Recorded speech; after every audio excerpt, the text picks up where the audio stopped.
খুব ভোরে ঘুম থেকে উঠে স্নান করে নিল পারমিতা। আলমারি থেকে সাদা খুলে নীল বুটি দেওয়া একটি শাড়ি বেছে নিল। আজকে অফিসের তার প্রথম দিন, তাই একটু মার্জিত সাজ পোশাকেই প্রেফার করলো সে। চুলে খোপা, কানে ছোট দুল, গলায় মুক্তোর মালা আর হাতে একটা ঘড়ি। হালকা করে কাজল বুলিয়ে নিল চোখের কোল ঘেঁষে, আর ঠোঁটে একটু গ্লস। ভ্যানিটি ব্যাগটা কাঁধে নিয়ে ঘাড় ঘোরাতে দেখতে পেল রাজন বেশ অবাক চোখে তার দিকে তাকিয়েছে। রাজন কিছু বলার আগেই পারমিতা বলল, টেবিলে নাস্তা দেওয়া আছে, খেয়ে নিও, আর দরজাটা ভালোভাবে লক করে চাবি নিয়ে যেও। চাবিটা যেন না হারায় সেদিকে লক্ষ্য রেখো। যদিও আমি ডুপ্লিকেট চাবি নিয়ে যাচ্ছি, তাই তাড়াহুড়ো করে ফিরতে গিয়ে অ্যাক্সিডেন্ট করে বসো না আবার। চাকরিটা তুমি তাহলে করবে, বলল রাজন। পারমিতা কোনো জবাব না দিয়ে ঘর থেকে বেরিয়ে পড়ল। এখন অযথা কথা বাড়িয়ে লাভ নেই তার। তর্ক করে সময় নষ্ট করলে বাস মিস করবে সে। আজ প্রথম দিন, লেট না হলেই ভালো। অতনু যদিও তাকে নিতে আসতে চেয়েছিল, কিন্তু সে চায় না অফিসের অন্য অন্য স্টাফদের চোখে দৃষ্টিকটু এমন কিছু করুক, নইলে তার প্রতি শ্রদ্ধা সম্মান কিছুই থাকবে না সেখানে। ঠিকানা ধরে গিয়ে হাজির হতে সে দেখতে পেল 20 তলা ভবনের বিশাল অফিস। লিফট চেপে উপরে উঠে রিসেপশনে তার নাম বলতেই তাকে সাথে করে নিয়ে গিয়ে তার ডেস্ক দেখিয়ে দেওয়া হলো। পারমিতা ডেস্কে বসে কিছু অফিসিয়াল কাগজপত্র ঘেটে দেখতে না দেখতেই অফিসের ফোনে কল এসে গেল। আর ঘাবড়ে গিয়ে পারমিতা কাঁপা কাঁপা কণ্ঠে হ্যালো বলতে শুনল অতনুর কণ্ঠস্বর। অফিস কেমন লাগছে? সবে তো এলাম। আমি কি পারবো? তোমাকে দিয়েই হবে। অফিসের কাজ তো আগে কখনো করিনি। প্রেমও তো আগে করনি। কী সব কথা, কেউ শুনলে কী ভাববে বলো তো? যা খুশি ভাবুক, তবে প্রেমটা তোমাকে কিন্তু করতেই হবে। রাখছি আমি, এখন আমার অনেক কাজ শিখতে হবে। আমার কেবিনে চলে এসো, সব শিখিয়ে দেব। আচ্ছা, আসছি বলে রিসিভারটা রেখে পারমিতা জেনে নিল বসের কেবিনটা কোন দিকে। দরজায় নক দিয়ে বলল, may I coming sir? Yes, come শুনে ভিতরে ঢুকতে দরজা অটোমেটিক বন্ধ হয়ে গেল। পারমিতা বলল, তোমার কেবিনে কেউ ঢুকলে এভাবে লক হয়ে যায় নাকি দরজা? না, বিশেষ কেউ এলে যদি তাকে যেতে দিতে মন না চায়, এটা তখনই হয়, বলে হাসলো অতনু। তারপর পারমিতা কপট রাগ দেখাতে তার হাত ধরে নিয়ে গিয়ে তাকে নিজের চেয়ারে বসিয়ে কাজ দেখিয়ে দিতে লাগলো। পারমিতা বুঝলো সে অতনুর শুধু ভালো বন্ধু নয়, সে শিক্ষক হিসেবে অনেক ভালো। একদিনে তার অনেকখানি কাজ শেখা হয়ে গেল। লাঞ্চ আওয়ারে হয়ে গেলে পারমিতা উঠতে নিলে অতনু বলল, আমি খাবার আনিয়ে নিচ্ছি, তুমি আমার সাথেই লাঞ্চ করবে। সবাই কী ভাববে বলো তো? এমনিতে আমি এতক্ষণ তোমার কেবিনে, তাও আবার আজ প্রথম দিন। যে যাই ভাবুক, যেটা সত্যি সেটা তো আর বদলানো যাবে না। সব কিছুর আগে আমরা ভালো বন্ধু, আর একসাথে কাজ করতে গেলে, কাজ শিখতে হলে জানতে সময় তো লাগবে। এরপর আর কিছু বলার থাকে না, তবে মন থেকে অতনুর জন্য রেসপেক্ট বেড়ে যায় আরও বহুগুণ। অফিস ছুটির পর ডেস্কে গুছিয়ে ব্যাগ কাঁধে নিয়ে যখন পারমিতা লিফটের দিকে এগোচ্ছে, তখন বলতে গেলে প্রায় সকলেই চলে গেছে বাড়ির পথে। অগত্যা লিফটের সামনে বাটন চেপে একা একাই অপেক্ষা করতে লাগলো। লিফট আসতে যে ঢুকে বাটন প্রেস করার আগেই অতনু এসে ঢুকে পড়ল। পরিমরি করে বলল, আমাকে রেখেই চলে যাচ্ছ? পারমিতা হেসে বলল, বসের সাথে যাবার সাহস নেই আমার। অতনু পারমিতার চোখে চোখ রেখে বলল, বস? স্যার, এসব ডাক তোমার মুখে শুনতে চাই না। তোমার জন্য আগে যা ছিলাম এখনও তাই আছি। আমি তো তোমায় মন থেকেই সম্মান করি, ওইসব ডাকতে খারাপ লাগে না আমার। আমি তোমার কাছে শুধু ভালোবাসাটা চাই, অত বেশি সম্মান দিয়ে পর করে দিও না আমায়। পারমিতা চোখ নামিয়ে নিয়ে মৃদু হাসলো, তারপর বলল, লিফটের দরজা এখনই খুলবে, আর মাত্র কয়েক ফ্লোর বাকি। সবাইকে অত পড়াও কেন করো বলো তো? আমার ইমোশনের কি কোনো মূল্য নেই তোমার কাছে? আমি চাই না তোমার এত বছরের গড়ে তোলা সম্মান আমার কারণে নষ্ট হোক। তোমার চরিত্রে কেউ কালিমা লেপন করলে আমার তা সহ্য হবে না। তুমি তো জানো আমি তোমায় ভালোবাসি, আর কেউ না জানলেও চলবে আমার। লিফটের দরজা খুলতেই পারমিতা অতনুর হাত ছাড়িয়ে চুপচাপ নেমে যায়। অতনু হতাশ হয়ে কিছুক্ষণ দাঁড়িয়ে রয় সেখানে, তারপর ধীরে ধীরে গাড়িতে উঠে চলে যায়। পারমিতার অভ্যেস নাই অফিস আওয়ারে পর পিক টাইমে বাসে চড়ার। এ সময় বাস ধরতে রীতিমতো যুদ্ধ করতে হয়। একের পর এক বাস ফেল করে সে যখন ক্লান্ত বিধ্বস্ত, ঠিক তখনই অতনুর কণ্ঠস্বরের জন্য সম্মতি ফিরে পায়। গাড়িতে উঠে এসো, এখন আর বাস পাবে না, আর পেলে বাড়ি ফিরতে দেরি হয়ে যাবে তোমার, বলল অতনু। রাস্তার লোকেরা বেশ অবাক হয়ে দেখছিল তাদের। এমন দৃশ্য সচরাচর দেখা যায় না বলে হয়তো সবার এত কৌতূহল। পারমিতা রাস্তায় সিনকেট করতে চাইল না বলে নীরবে এসে বসলো গাড়িতে। গাড়ি চলতে চলতে একসময় পারমিতার এলাকায় সেই চৌরাস্তার মোড়ে এসে গেল।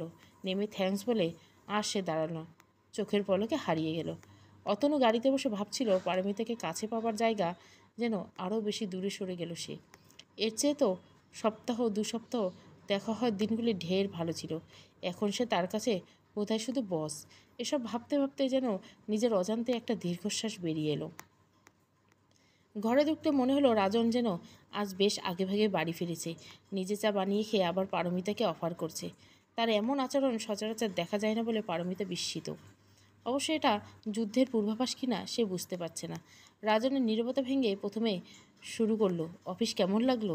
ঠিকানা খুঁজে পেতে কোনো সমস্যা হয়নি তো? ভালো, না তেমন সমস্যা হয়নি। বাসে যা ঝাক্কি, তা এত দ্রুত ফিরলে কী করে? অফিস থেকে গাড়ির ব্যবস্থা আছে নাকি এমপ্লয়ীদের জন্য? পারমিতা যেন একটা ধাক্কা খেলো। সে আন্দাজ করার চেষ্টা করলো যে রাজন কিছু দেখেছে নাকি, এমনি জিজ্ঞাসা করছে। সে সাহস করে বলেই ফেলল, স্যার নামিয়ে দিয়েছেন। রাজন বড় বড় চোখ করে তার দিকে তাকিয়ে আছে। অতঃপর বলল, প্রথম দিনে বসকে হাত করে নিলে, নাকি বস তোমার কোনো প্রাক্তন প্রেমিক? বলে জবাবের অপেক্ষা না করে হো হো করে হাসতে লাগলো। পারমিতা আর কথা না বাড়িয়ে উঠে চলে গেল ড্রেস চেঞ্জ করতে। সারাদিন অফিস করে এখন আরেকবার স্নান করে ফ্রেশ না হলেই নয়। শাওয়ারের জলে সব ক্লান্তি ধুয়ে মুছে যাক। আজ আর বেশি আয়োজন করল না ডিনারে। ভাত, ডাল আর মাছ ভাজা। খেতে বসতে না বসতে খোকন ফোন ধরল রাজনী। খোকন বোধহয় টাকার কথা কিছু বলেছে, আর তাই রাজন ফিসফিস করে বুঝ দিতে চাইছে। কিন্তু পারমিতা জানে খোকন বুঝ মানার ছেলে নয়। তাই অগত্যা সে উঠে গিয়ে রাজনের হাত থেকে রিসিভারটা নিয়ে খোকনকে বলল, টাকা তুই পরশুদিন নাগাদ পেয়ে যাবি। সত্যি তো? খোকন জানতে চাইল। পারমিতা বলল, সত্যি। তুই শুধু মন দিয়ে লেখাপড়াটা কর, আর কিছু তোকে চিন্তা করতে হবে না। রিসিভারটা রাখতে রাজন জানতে চাইল, বলি, ছেলেকে তো আশা দিয়ে ভোলালে, তা রাতারাতি অত টাকা দেবে কোত্থেকে? সেসব ভাবনা আমার, বলে পারমিতা ডিনার টেবিলে ফিরে গেল আর রাজন পিছু পিছু গিয়ে চুপচাপ খেতে বসলো। সকাল হতেই ঠিকই ঝি এসে হাজির। এখন অফিস যায় বলে বেশ সকাল সকাল কাজ গুছিয়ে যেতে হয় পারমিতাকে। ঝন্টুর মা প্রায় 10 বছর হয় এ বাড়িতে কাজ করে। কোন কাজ কিভাবে করতে হয় সব জানা আছে। তবুও পারমিতার মধ্যে অস্থিরতা কাজ করে যেন অফিসে দেরি না হয়ে যায়। সেটা কাজের টানে না, অতনির টানে সে জানে না। বাস পেতে আজও একটু দেরি হয়ে গেল তার। না, কাল থেকে আরও জলদি জলদি হাত লাগাতে বলতে হবে জন্টুর মাকে। আর সে নিজেও কিছুটা কাজ রাতেই এগিয়ে রাখবে। নইলে অতনুর মুখে কিছু না বললেও মনে মনে নিশ্চয় তাকে খুব ইরেসপন্সিবল ভাববে। সেটা সে কিছুতেই আর হতে দিবে না। অফিসে ঢুকে আজ নিজের ডেস্কের কাজ সে ভালোভাবে সামলালো। কাজের চাপে যে ঘড়িতে কটা সন্ধে 6টা গিয়ে ঠেকলো তা পারমিতার খেয়াল নেই। অতনু এসেছে কখন দাঁড়িয়েছে সেটাও লক্ষ্য করেনি সে। নীরবতা ভেঙে অতনু বলে উঠল, কাজে এত বেশি মনোযোগী হয়ে যাচ্ছ যে আমাকে ভুলে গেছো, তাই না? পারমিতার বুকে যেন বাঁধল কথাটা। সে অপ্রস্তুত হয়ে বলল, তা হবে কেন? অফিস তো কাজের জায়গা, আর সেখানে এসে যদি ফাঁকি দিয়ে বেতন নেই তবে সেটা ঘোর অন্যায়। আমি না হয় তোমার জীবনে সবটাই ফাঁকি, কিন্তু আসল যে সে তো বাড়িতে অপেক্ষা করছে, তার জন্য হলেও কি ঘড়ি দেখতে নেই? কেউ কারো পথ চেয়ে বসে নেই অতনু। সেটা তো আমার বেলায় শতভাগ সত্যি। পারমিতা একটা দীর্ঘশ্বাস ছেড়ে উঠে পড়ল। চুপচাপ লিফটের দিকে যেয়ে কি মনে করে একবার পেছন ফিরে তাকালো, আর দেখলো যেন অতনু দুঃখ ভারাক্রান্ত চোখে তাকিয়েছে তার ওই দিকে। সে নিজের আবেগকে আর ধরে রাখতে পারল না, ছুটে গেল অতনুর দিকে। এক মুহূর্তে জড়িয়ে ধরল তাকে। তার চুমোয় চুমোয় ভরিয়ে দিল তার মুখ। তারপর বাঁধন আলগা করে নিতেই দেখল যে অতনু তাকে শক্ত হাতের বন্ধনে জড়িয়ে রেখেছে, যেন কিছুতেই আর দূরে সরে যেতে দিবে না। পারমিতা অতনুর চুলে হাত বুলিয়ে দিচ্ছিল আর বলেছিল, আজ বাড়ি যাবে না? এভাবেই থাকবো। এত ছেলে মানুষই করলে হয়? আমার তো সংসার আছে। আজ দেরি করলে যদি কাল থেকে আর বেরোতে না দেয় তখন কি হবে সেটা ভেবেছ? অত বেশি ভাবনা আমি ভাবতে পারবো না। আমার শুধু তোমাকে চাই, ব্যাস। পারমিতার কোলে মাথা রেখে যে শুয়েছিল তার কেবিনের সোফায়, পুরো অফিস এখন তারা দুজন ছাড়া আর কেউ নেই। এর মধ্যে বেশ জরুরি একটা কল আসলো। অতনু সেভাবে কথা বলে কল শেষে রিসিভারটা রাখতেই পারমিতাকে বলল, একটু বিজনেস ট্যুরে পুরীতে যেতে হবে আমাকে কাল। তাহলে তো তোমার এখনই বাড়ি গিয়ে গোছগাছ করা উচিত। পারমিতার আদেশের স্বরে বলল, শুধু আমার না, তোমারও। বলে অতনু থামল। মানে কি? মানেটা হচ্ছে এই যে আমি তোমাকে ছেড়ে কিছুতেই যাব না। তুমি যাচ্ছ আমার সাথে? এটা কীরকম জিদ হলো বলো তো? এ কদিন এমনিতে যেরকম দূরে দূরে থেকেছ, তাতে আমার ভয় হয় ফিরে আসলে আমায় চিনতে পারো নাকি। পারমিতা হেসে বলে, তোমায় ভুলে যাওয়া কি অত সহজ ভেবেছ আমার জন্য? মরুভূমির মুখে তৃষ্ণা মেটায় এক ফোঁটা জল, তুমি সেরকম কেউ আমার জীবনে। অতনু পারমিতার চোখে অপলক তাকিয়ে রয়। সময় বয়ে যায়, দুজন কারো সে হুঁশ থাকে না, যেন চোখে চোখে আজ না বলা কথা সব বলবে দুজন। তারপর অতনু একসময় মুখ গুজে দেয় পারমিতার পেটে, চুমু খেতে থেকে নাক ডুবিয়ে। আর পারমিতার শরীরটা যেন শিহরণে কেঁপে ওঠে, সে সুখের সাগরে ভেসে যেতে থাকে। হঠাৎ পারমিতা ফোনটা বাজতেই পারমিতা সম্মিত ফিরে আসে। অতনুকে সরিয়ে এসে উঠে পড়ে, কল রিসিভ করতে নিয়ে দেখে রাজন কল করেছে। হ্যালো বলতে রাজনের উৎকণ্ঠিত কণ্ঠ কানে বাজে। কোথায় তুমি, ঠিক আছো তো? কোনো বিপদ আপদ হয়নি তো তোমার? এক নাগারেই বলেই চলল রাজন। পারমিতা, আসছি, ঠিক আছে বলে কলটা কেটে দিয়ে ব্যাগ হাতে নিয়ে অতনু বলল, চলো দিয়ে আসি তোমাকে। পারমিতা বলল, না, আমি একাই যেতে পারবো। অতনু কিছু বলার আগে সে হন্তদন্ত হয়ে লিফটে উঠে নিমেষেই চলে গেল। অতনু একা অফিস ঘরে বসে ভাবতে লাগলো যে সে কি পারমিতার জীবনে অনাহিত অতিথি হয়ে এসেছে, যে কিনা তার সমস্যাগুলোকে আরও জটিল করে দিচ্ছে। তারপর মনে পড়ল পারমিতার বলা কথাটা, মরুভূমির বুকে তৃষ্ণা মেটায় যে এক ফোঁটা জল, তুমি সেরকম কেউ আমার জীবনে। না, সে অনাকাঙ্ক্ষিত নয়, পারমিতা চায় তাকে ভালোবেসে জীবনে। চোখ থেকে এক বিন্দু জল গড়িয়ে পড়ল। হঠাৎ আসা সুখটা যেন ক্ষণিকে তা মনে হতেই যেন অস্থিরতা বেড়ে গেল। তার কোনো পিছুটান না থাকলেও পারমিতার তো স্বামী সংসার সব আছে, যেখানে অতনু নিছক একটা কাকতলীয় যোগাযোগ। পুরোটা পথ বসে যেন শিহরণের কাঁপছিল পারমিতার। অতনুর স্পর্শ সুখ যে এখনও অনুভব করতে পারছে, তার হৃৎপিণ্ড দিয়ে যেন একটা শীতল স্রোত বয়ে যাচ্ছে। কাঁদতে লাগলো অঝোর ধারায়। সে বুঝতে পারছে অতনুকে ফিরিয়ে দেওয়ার সাধ্য তার নেই। তার শরীর মন অতনুকে চায় ঠিক ততখানি যতখানি অতনু তার জন্য ব্যাকুল। চোখ মুছে ব্যাগ থেকে পাউডার পপ করে হাত বুলিয়ে, যাতে করে তার কান্নায় বিধ্বস্ত চেহারা রাজন বুঝতে না পারে। বাস থেকে নেমে মনে হলো পা টেনে টেনে চলছে সে বাড়ির পথে। আজ যেন কিছুতেই মন সায় দিচ্ছে না ঘরে ফিরতে। অপরাধবোধ কি কাজ করেছে তার মধ্যে, নাকি অতনুকে ছেড়ে আসার জন্য কষ্ট হচ্ছে সেটা তার জানা নেই। ডোরবেল বাজতে দরজা খুলে দিল রাজন। পারমিতাকে দেখে বলল, তোমাকে এমন দেখাচ্ছে কেন? কোনো বিপদ আপদ হয়নি? অনুসন্ধান দৃষ্টিতে রাজনের। বিপদ? পারমিতা যেন আচমকা চমকে উঠল। কই না তো, কোনো বিপদ হয়নি। চেহারা দেখে তো মনে হচ্ছে ভয় পেয়েছ। কোনো গুন্ডা বদমাইশ পিছে পড়েছিল নাকি? না, আমি ঠিক আছি। আর আমার বয়সে কারো পিছনে কেন পড়তে যাবে কেউ?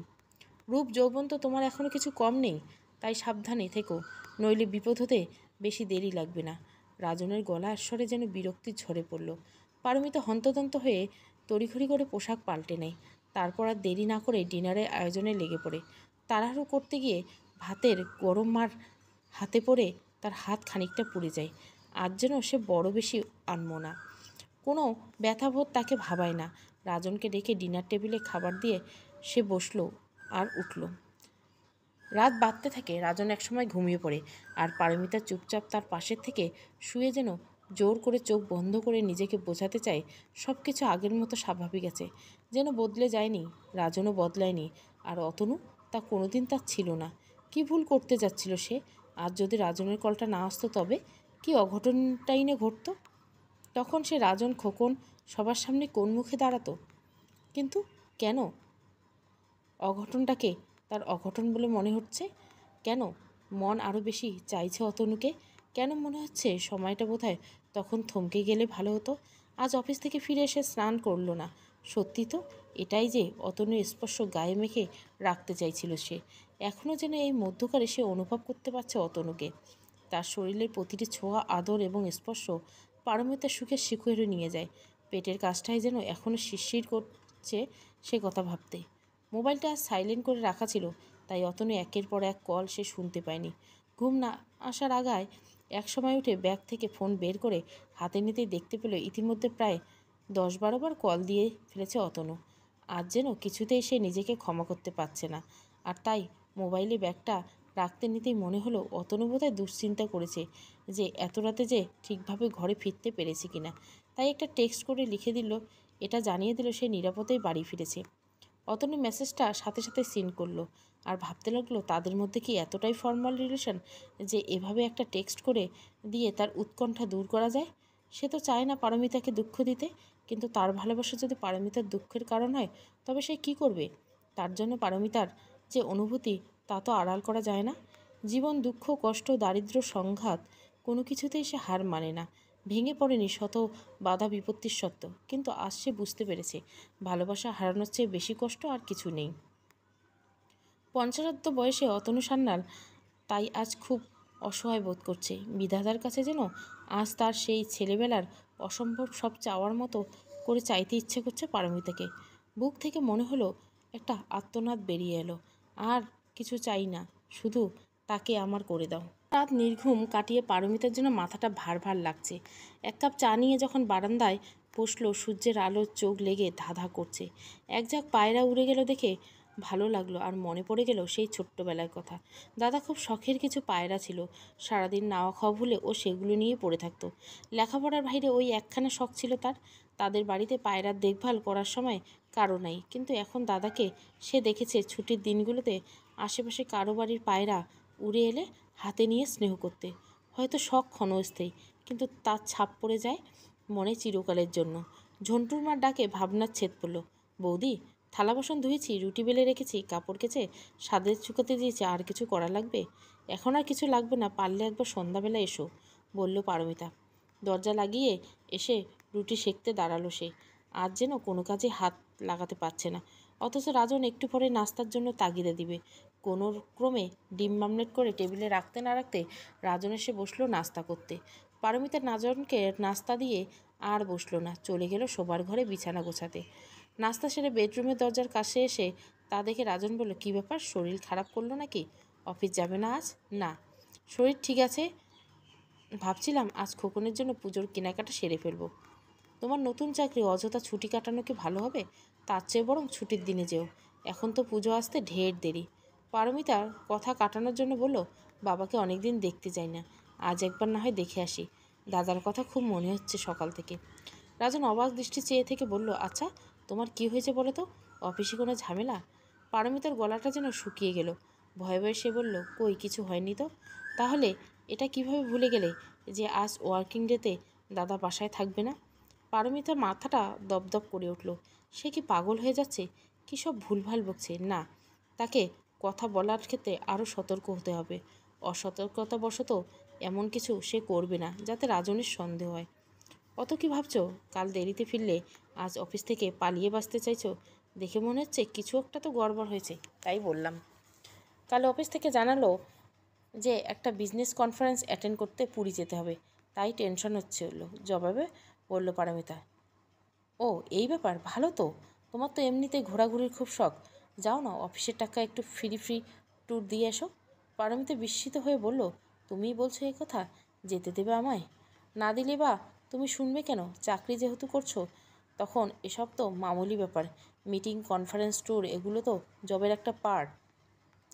বলে রাজন আর দাঁড়ালো না, তার অফিসে দেরি হয়ে যাচ্ছে, তাই সে অগত্যা মেইন ডোরের দিকে পা বাড়ালো।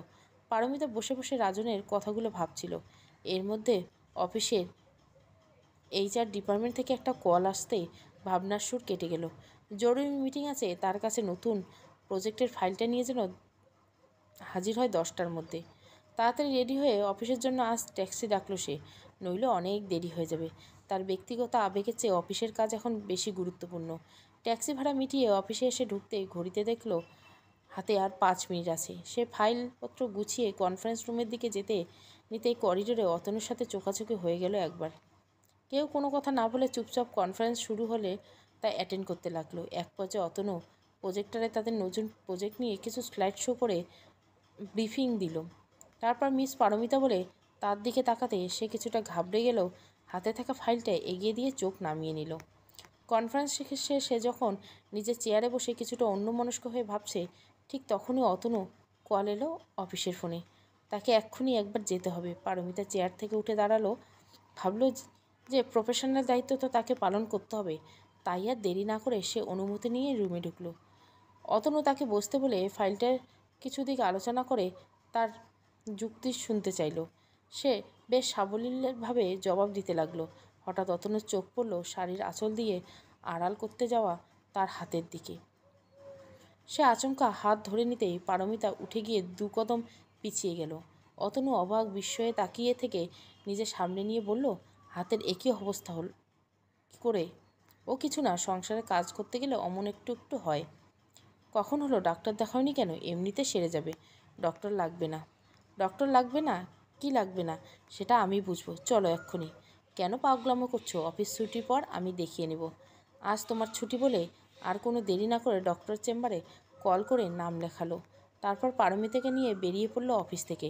ডক্টর চেম্বারে গিয়ে অনেক ভিড় দেখে পারমিতা বলল, আমি একা ডক্টর দেখিয়ে যেতে পারবো, তুমি যাও অফিসে। অতনু যেন কিছুই শুনতে পায়নি, তেমনভাবে পারমিতার পাশেই বসে রইল। হঠাৎ একটা কল আসতে অতনু বলল, এসে গেছি। তোর ইমার্জেন্সি পেশেন্ট থাকলে তাদের আগে দেখ, ততক্ষণে না হয় আমরা বসলাম। ওপাশ থেকে কিছু একটা শুনে এসে পারমিতাকে ইশারা করে উঠতে, তারা এসে চেম্বারে ঢুকতে ইয়াং ডাক্তার বলল, দাদা তুমি এসে বসে আছো আর একবার কল না দিয়ে জানালে না? কারোকে বললে তো সে আমায় জানাতো। আরে না, সেটা কোনো ব্যাপার নয়। তোর প্রফেশনাল লাইফে আমি দাদা হিসেবে সুবিধা নেওয়াটা ঠিক হয় না। পারমিতা ততক্ষণে বুঝে গেছে যে ডক্টর অতনুর পরিবারের কেউ। তবে আরও বেশি অবাক হলো যখন অতনু বলল, পারমিতা, ও হচ্ছে মিহির, আমার ছোট 2 যমজ ভাইয়ের কথা তোমায় বলেছিলাম না, তাদেরই একজন। মিহির হেসে বলল, দাদা ওনার পরিচয়টা দিলেন না? পারমিতা আমার বন্ধু। বলতে না বলতে পারমিতা বলল, আমি ওনার অফিসে চাকরি করি। স্যার কারোকে ছোট করতে চান না বলে অমন বলছেন। রাগে অতনুর কান গরম হয়ে গেল। সে পারমিতাকে কিছু না বলে মাথা নিচু করে বসে রইল। মিহির বলল, দাদা কখনো নিজের কৃতিত্ব স্বীকার করতে চায় না। এই যে আমি আজ স্কিন স্পেশালিস্ট হয়ে চেম্বার খুলেছি, এর সবই সম্ভবত দাদার কল্যাণে। বাবার অবর্তমানে দাদাই আমাদের ভাই বোনদের ছায়া হয়ে বটবৃক্ষের মতন আগলে রেখেছিল। পারমিতা মৃদু হাসল। মিহির শ্রদ্ধাভোজন রূপে দেখল, তার ভালো লাগলো। আজকাল তো ছেলেমেয়েরা বাবা মায়ের অবদান মনেই রাখে না, আর সেখানে দাদার জন্য ভক্তি দেখে মন ভরে গেল। অতনু তাগাদা দিয়ে বলল, গল্প আরেকদিন করিস, আজ যে কাজে এসেছি সেটা দেখ। মিহির হেসে, উপস, ডক্টরের চেম্বারে কেউ গল্প করতে আসে না, সেটা আমার মনেই থাকে না দাদা। তোমার তো এমনি আসো না, রোগভোগ না হলে ডক্টরকে আর কে মনে করে। সে কপট দীর্ঘশ্বাস ছাড়ল। অতনু বলল, তবে রে, ছুটির দিনগুলোতে আড্ডা দিতে যাব তোর ওখানে, তখন আবার মনে মনে গালমন্দ করিস না যেন। সকলে একসাথে হেসে উঠল। তারপর মিহির পারমিতা হাত দেখে কিছু মেডিসিন লিখে দিল আর বলল, রোজ রাতে ঘুমানোর আগে একবার হাত ক্লিন করে মলম লাগিয়ে নেবেন। পারমিতা ভিজিট দিতে নিলে মিহির বলল, দাদার পেশেন্ট থেকে ফি নিলে আমার রক্ষা নেই। পারমিতা বলে উঠল, তবু আমি তো প্রথম এলাম, দাদার থেকে সেটা আমি আদায় করে নিব। বলে মিহির অতনুর দিকে তাকিয়ে হাসল। ক্লিনিক থেকে বেরোতে অতনু বলল, তোমাকে বাসায় নামিয়ে আমি অফিসে যাব। এখন বাসায় গিয়ে কি করব? তার চেয়ে বরং অফিসে গিয়ে কাজ করলেই ভালো লাগবে আমার। বাসায় গিয়ে সব গুছিয়ে নাও, তুমি আজ রাতে ফ্লাইটে যাচ্ছ আমার সাথে। পারমিতা বলে উঠল, এটা কি বসের অর্ডার? অতনু বলল, ট্যুর খুব ইম্পর্টেন্ট, তোমার প্রফেশনাল ও পার্সোনাল বোথ পারপাসের জন্য। পারমিতা নির্লিপ্তভাবে তাকালো অতনুর দিকে। চুপচাপ গাড়িতে বসে বাড়ি ফিরে গেল। বাড়িতে ফিরে স্নান করছে, মাছ মাংস ডিম আরও কয়েক পদের সবজি ফ্রিজ থেকে বার করে কাটাকুটি করে রাখতে বসলো। কদিন ট্যুরে জানা নেই, অতনুকে জিজ্ঞাসা করেনি সে। চাইলেও জানা যেত, কিন্তু কেন জানি সব কিছু ছেড়ে ছুড়ে নিরুদ্দেশ হতে ইচ্ছে করছে মাঝে মাঝে। আর তাই এভাবে যেন স্বেচ্ছায় সজ্ঞানে যাচ্ছে মুক্তির স্বাদ পেতে। হোক না অফিস ট্যুর, তবুও তো চেনাগণ্ডির বাইরে কদিন পা ফেলা যাবে। রান্নাবান্না শেষ করে ব্যাগ গোছানো শুরু করতে রাজন এলো অফিস থেকে। সে রাজনকে জানালো যে আজ রাতে ফ্লাইটে যাচ্ছে কনফারেন্স অ্যাটেন্ড করতে। রাজন জানতে চাইল, কদিনের ট্যুরে আর কে কে যাচ্ছ? পারমিতা তো কিছুই জানা নেই, তবুও সে বলল 3 দিনের ট্যুর আর অফিসে 4-5 জন যাচ্ছে। মিথ্যে বলল, কিন্তু সত্যিটা যে কি তা তো সে নিজেও জানে না। ঝন্টুর মা এসে দেখে পারমিতা গোটা 4 শাড়ি আর টুকিটাকি কসমেটিক ব্যাগে ভরছে, ট্রাভেল ব্যাগে। সে জিজ্ঞাসা করলো, বৌদি তোমরা কোথাও যাচ্ছ? বৌদি বলল, শুধু আমি যাচ্ছি, তোমার দাদা বাড়িতে আছে। তুমি সকালে এসে 4 রুটি দিও, আর সন্ধেবেলা এসে 4টে ভাত ফুটিয়ে দিতে পারবা না? ঝন্টুর মা বলল, সে আমি পারবো বৌদি, কিন্তু দাদা কি খাবেন আমার রান্না? আর তুমি কবে নাগাদ ফিরবে? তোমার দাদাকে আমি বলে যাচ্ছি, আর সে ফিরবো শীঘ্রই। পারমিতা ঠিককে ঝিকে বিদায় করে রাজনের সাথে কিছু সাংসারিক আলাপ সারল। তারপর ইতস্তত করতে করতে অতনুকে একবার কল দিয়ে বসলো। সে হ্যালো বলতে অতনু বলল, আসছো তো? পারমিতা চুপ করে থাকলো। অতনু বলল, আমি তোমার অপেক্ষায় থাকবো। পারমিতা কিছু বলছে না দেখে অতনু আবার বলল, তোমাকে পিক করে নিয়ে যাব, রেডি থাকো। পারমিতা প্রায় ফিসফিস করে বলে উঠল, তুমি এসো না অতনু, আমি একাই আসতে পারবো এয়ারপোর্টে। অতনু বলল, আচ্ছা বেশি দেরি করো না কিন্তু। পারমিতা ফোন রেখে একটা বটল গ্রিন কালারের শাড়ি পরে নিয়ে তৈরি হয়ে নিল। শাড়ির সাথে ম্যাচিং শাল, কাপড়ের মেরুন রঙের টিপ আর মেরুন লিপস্টিক তার গায়ের রঙে যেন ফুটে উঠেছে। হাতের একরাঙা বটল গ্রিন কাচের চুড়ি আর কানে ঝুমকো। চুলে খোপা বাঁধতে বাঁধতে সে দেখলো রাজন এসে দাঁড়িয়ে তাকেই দেখছে। সে রাজনকে বলল, রান্নাবান্না সব করে যাচ্ছি, শুধু চা রুটি আর ভাত ঝন্টুর মা করে দিবে। চুপচাপ খেয়ে নিও, কোনো ঝামেলা করো না। মাত্র তো কটা দিন, একটু মানিয়ে নিও। আর ঘরের জানলা দরজা সব ভালো করে লক করে ঘুমিও। অফিস যাওয়ার সময় দরজার চাবি আগে পকেটে ভরে নিয়েছো কি না সেটা মনে করে চেক দাও, তারপর লক দিও। রাজন বলল, সকালে তো বললে না যে আজই যাবে। পারমিতা কিছু বলার আগেই বলল, তাড়াতাড়ি ফিরে এসো, ভালো থেকো। খুব সাধারণ কথা, কিন্তু পারমিতার চোখে জল এসে গেল। কিছু বলতে চেয়েও বলতে পারল না। কেন জানি মনে হচ্ছিল সে আর ফিরতে পারবে না। রাজন ট্যাক্সি ডেকে ব্যাগ সমেত তাকে উঠিয়ে দিল। নিজেও আসতে চাইল সাথে, কিন্তু পারমিতা বলে উঠল, তুমি এত রাতে অত দূরে যাওয়ার আশায় ধকল হয়ে যাবে। তার চেয়ে বরং দরজা জানলা ভালো করে লক করে বসে নিউজ দেখো, আমি এয়ারপোর্টে পৌঁছে কল দিব। রাজন সেটা মেনে নিয়ে ঠায় দাঁড়িয়ে রইল। যতক্ষণ ট্যাক্সিটা চোখের আড়াল না হয়। ট্যাক্সি চলতে যখন অনেকটা পথ এসে গেছে, তখন পারমিতা ভাবতে লাগলো, শেষ কবে সে একা পরিবারের কারো ছাড়া কোথাও গিয়েছিল? কলেজের পিকনিকে? না, সেটাতে তো তার পরিবারের কেউ না কেউ থাকলে বান্ধবীরা ছিল, আর তাদের মধ্যে কয়েকজন তো স্কুল থেকেই ফ্রেন্ড। একা বলতে সে বড়জোর শপিং মল না হয় কাঁচা বাজার অবধি ঘুরেছে, এর বেশি কখনো যাওয়া হয়নি। আর এখন যখন সে যাচ্ছে একা, তখন কেমন জানি ভেতরটা ফাঁকা ফাঁকা লাগছে। মুক্তির আনন্দের জায়গায় যেন বিষাদে কাজ করছে মনে। তার খুব খুশি হওয়ার কথা, বহুদিন ধরে সংসার থেকে সে ছুটি চেয়েছিল। আজ সে পূর্ণ নিজের মতো স্বাধীন কটা দিন কাটিয়ে আসতে পারবে। কিন্তু সংসারটাকে যতটা বোঝা মনে করা হোক না কেন, তাছাড়া যেন জীবনটা অন্তঃশ্বাস শূন্য। ড্রাইভারের ডাকে সম্মতি ফিরে দেখলো সে এয়ারপোর্ট চলে এসেছে। নেমে ভাড়া চুকিয়ে লাগেজটা টেনে নিয়ে ভিতরে ঢুকতে অতনু হাসিমাখা চেহারাটা চোখে পড়ল। তাকেই দেখতে যেন অপলক নয়নে। পারমিতা কিছুটা লজ্জা পেল। আজ বোধহয় সে একটু বেশি সেজেগুজে এসেছে। অতনু তার সামনে কি ভাবছে কে জানে। ধীর পায়ে সে সামনে এগোলো। অতনুর কাছাকাছি এসে দাঁড়াতে সে বলল, কোনো অসুবিধা হয়নি তো আসতে? রাজন টেস্কি করে দিয়ে গেছিল, কোনো সমস্যা হয়নি, জবাবে বলল পারমিতা। অতনু বলল, ফ্লাইটের সময় হয়ে যাচ্ছে, তাহলে ভেতরে ঢোকা যাক। রাজনকে একটা কল করে আগে জানিয়ে দেয় যে আমি সেফলি আসতে পেরেছি, একটু ইতস্তত করে বলল পারমিতা। অতনু বলল, ঠিক আছে, তুমি কথাবার্তা সেরে নাও, আমি আসছি ততক্ষণ। অতনু কি রাজনের নাম এবার নেওয়ার মাইন্ড করলো? একটু আগে কত হাসি খুশি ছিল, আর এখন যেন কি একটা মলিনতা ঘিরে রয়েছে তাকে। পারমিতা একটা দীর্ঘশ্বাস ছেড়ে রাজনকে কল করলো। রাজন বোধহয় তার কলেরই অপেক্ষাতে ছিল, তাই রিং বাজতে সাথে সাথে ধরল। হ্যালো পারমিতা, তুমি ঠিকমতো পৌঁছেছো তো? এয়ারপোর্টে কোনো সমস্যা হয়নি তো?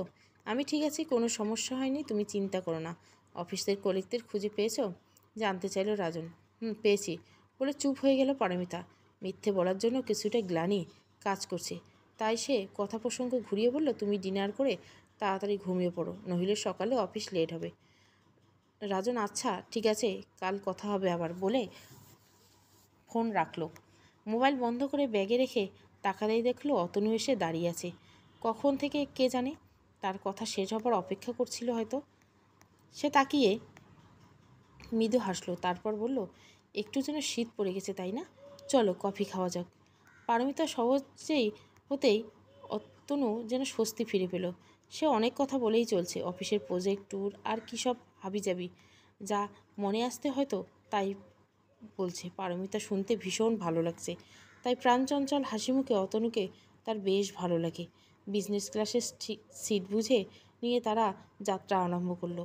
তখন আর সব কাপেলদের দেখে পারমিতার মনে হলো, কি হতো যদি তারা অমন সত্যিকারের জুটি হতো? খুব বেশি ক্ষতি কি হয়ে যেত? কেন সে নিজের আবেগ অনুভূতি স্বীকার করতে পারছে না? ভালোই তো সেও বাসে অতনুকে, তাহলে কেন সে এই দূরত্বটা সাজিয়ে রাখতে চায়? রাজনের নামটা কি জন্য অতবার নিল অতনুর সামনে? তাকে কি বুঝিয়ে দিল সে যাচ্ছি, কিন্তু ভুলে যেও না আমি রাজনের স্ত্রী?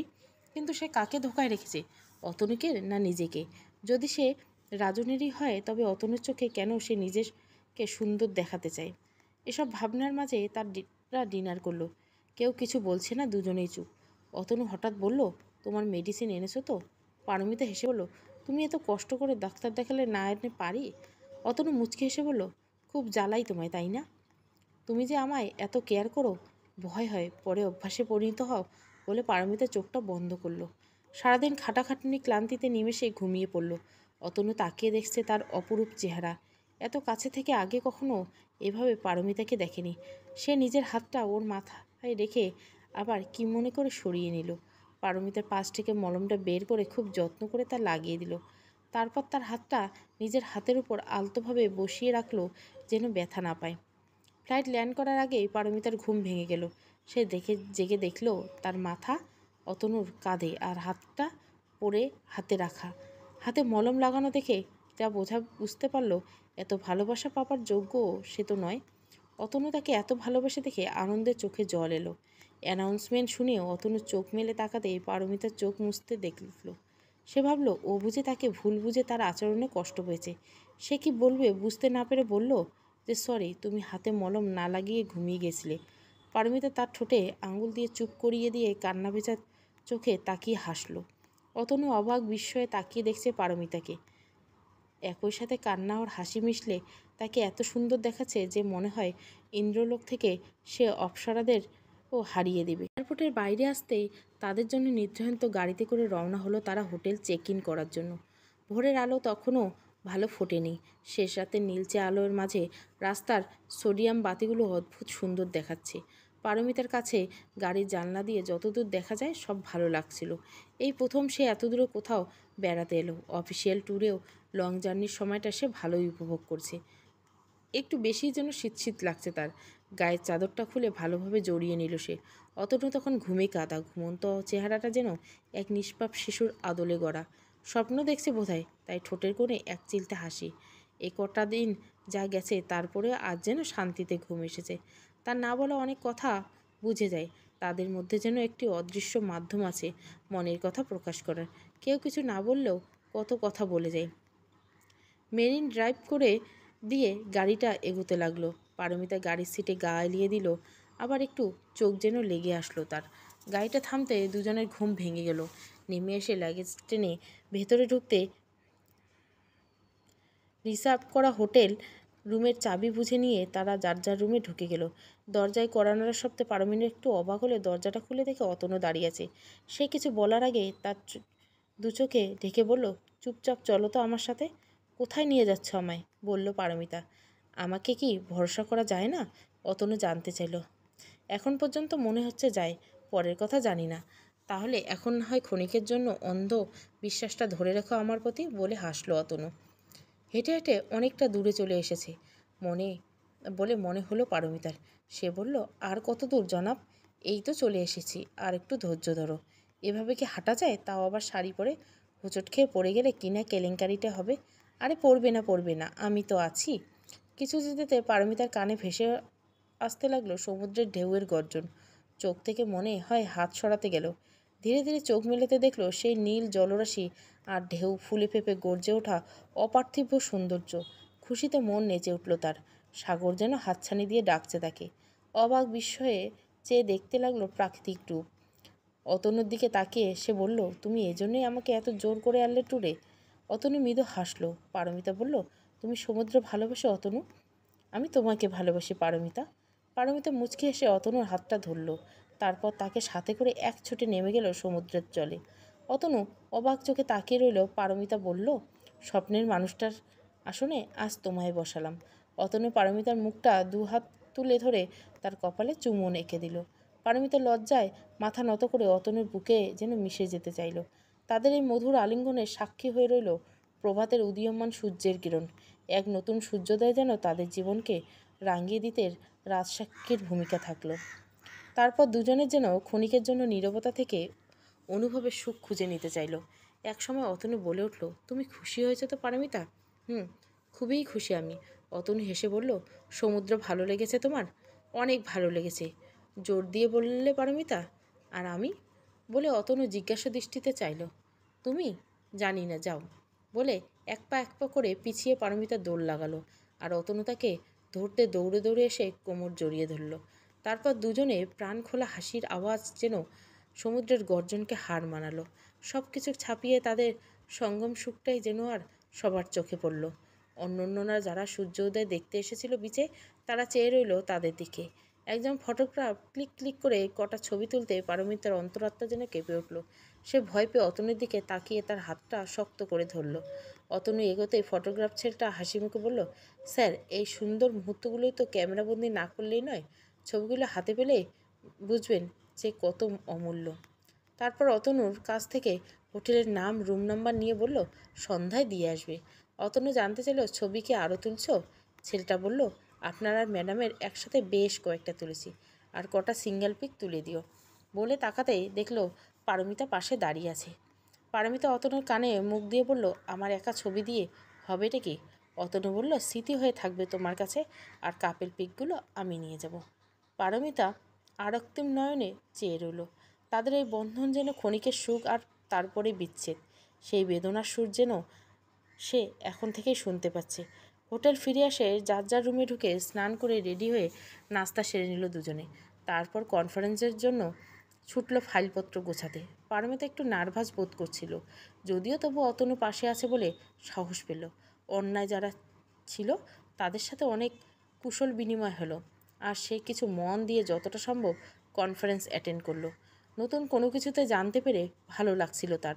অতঃপর সবার সাথে লাঞ্চ করে বেরোতে পারল তারা। অতনু জিজ্ঞাসা করছিল যে সে বোর তো হয়ে যাচ্ছে না। শুনে পারমিতা বলল, তুমি পাশে থাকলে বোর হবার প্রশ্ন ওঠে না। তারপর দুজন আর হোটেলে ফিরল না। সূর্য যখন মাথার উপর থেকে সেই পড়ন্ত বিকেলে সাগর তীরে তপ্ত বালুতে পা রেখে এগিয়ে গিয়ে অতনু একটা ছাউনির নিচে আতশোয়া হয়ে ঢেউয়ের আশ্রয়ে পড়া দেখতে লাগলো, পারমিতা এসে বসতে নিতে অতনু তাকে হাত টান মেরে নিজের দিকে নিয়ে আসলো।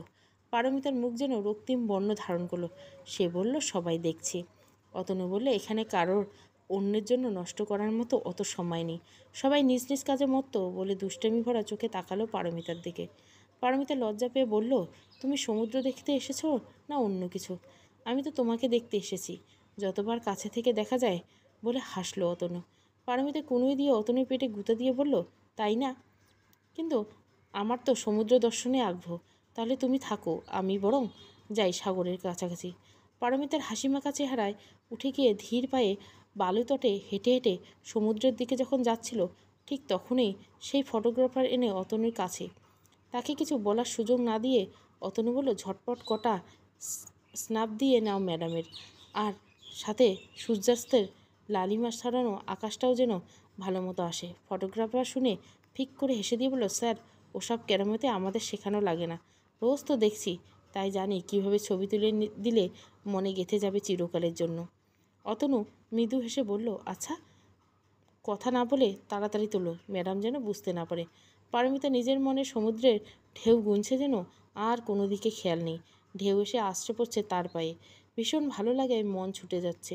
পটাপট কয়েকটা ছবি তুলে নিয়ে ফটোগ্রাফার ছোকরা বলল, স্যার, আপনিও যান না, আরও কটা তুলে দেই, আপনাকে আর ম্যাডামকে মানিয়েছে ভালো, সেই জুটি আপনাদের। অতনু খুশি হয়ে বলল, সত্যি বলছিস? ছোকরা 32 পাটি দাঁত বের করে বলল, ভগবানের দিব্যি স্যার, আপনাদের রোমিও জুলিয়েট ছাড়া কেউ কিছু বলবে না। অতটু উঠে যায় সমুদ্রের দিকে। পারমিতা যেখানে দাঁড়িয়ে আছে ঠিক তার গা ঘেঁষে দাঁড়ায়। দুজনে একসাথে ঢেউ মাখে পায়ে। তারপর বালুতে বসে সূর্যের সমুদ্রে নিমজ্জিত হওয়া সাদৃশ্য অস্ত দেখে হোটেলে ফিরে যায়। পারমিতা ফ্রেশ হয়ে ড্রেস চেঞ্জ করে যখন ছেড়ে দেওয়া কাপড় বারান্দায় শুকোতে দিতে গেল, তখনই সিইউ হোটেলের রুম থেকে চোখ ছানাবড়া অবস্থা। অতনু যে তার জন্য এতখানি করবে সে ভাবতে পারেনি।